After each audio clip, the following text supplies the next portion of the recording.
बिसौली नगर में पहुंची भंते बीपी विनय के मार्गदर्शन में चलाई जा रही महाबोधि महाविहार मुक्ति आंदोलन रथ यात्रा।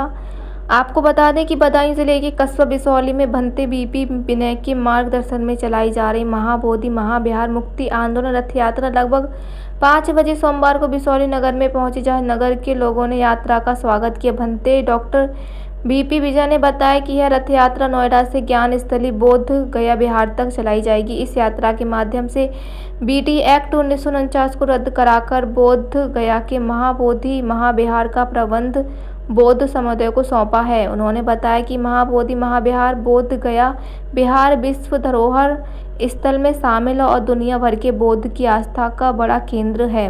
वर्तमान में वहाँ लोग बीटी एक्ट 1949 जिसमें 4 एवं 5 गैर बौद्ध धर्म के लोग हैं, जो संविधान की प्रस्तावना व अनुच्छेद 25 व 26 का उल्लंघन करता है। इस एक्ट को रद्द कराकर महाबोधि महाविहार का प्रबंध पूर्ण रूप से बौद्ध को दिया जाए। श्री विजय ने बताया कि विरासत बचेगी तो हम बचेंगे, इसीलिए 14 अप्रैल से यात्रा का प्रारंभ किया गया।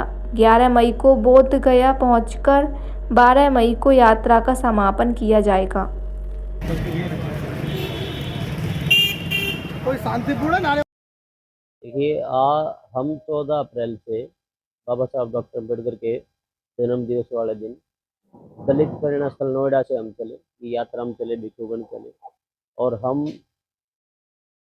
बुद्ध के धम्म का, बुद्ध के मार्ग का प्रचार करते चल रहे हैं। और इसके साथ साथ जो हम मुख्य जो हमारी डिमांड है वो है महाबोधि महाविहार की मुक्ति की डिमांड। महाबोधि महाविहार जो बोध गया में है, जहाँ भगवान बुद्ध को संबोधि ज्ञान प्राप्त हुआ था, वो जो विहार है, वो पवित्र विहार उसको मुक्त किया जाए।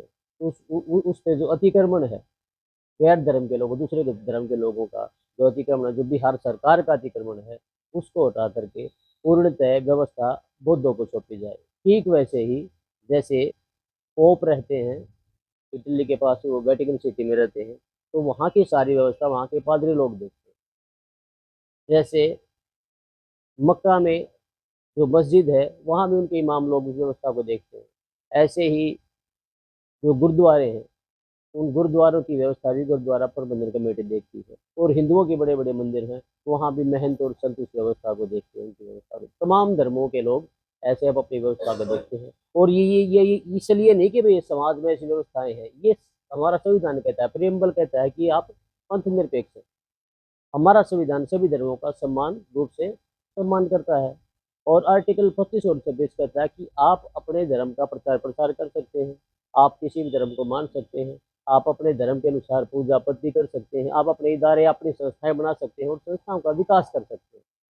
ये जो बीटी एक्ट है, बोध गया टेम्पल एक्ट, ये 1949 में बना और इससे पूर्व इसके बाद में 26 जनवरी 1950 को भारत का संविधान लागू हुआ।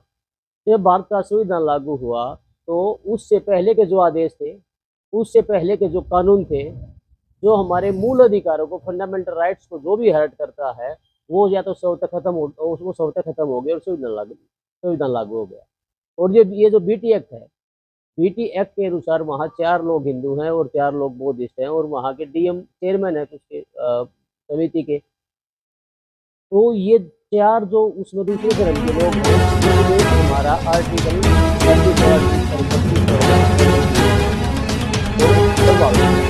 ये सोच है खत्म हो जाना चाहिए था, समाप्त हो जाना चाहिए था। प्रयास हम देखिए, प्रयास हमारा जो प्रयास डॉक्टर मेडिकल पैदा हुई 1992 अनागारिक आंदोलन चल रहा है। ये न्यायालय में भी है, सड़कों में भी है और बड़ी बड़ी पार्टियों कार्यालय में भी, उनके नेताओं को भी। आगे जो यात्रा निकाल रहे हैं लोग अब की बार और हमने आह्वान किया 12 बजे और लोग पहुँचेंगे और हम अपने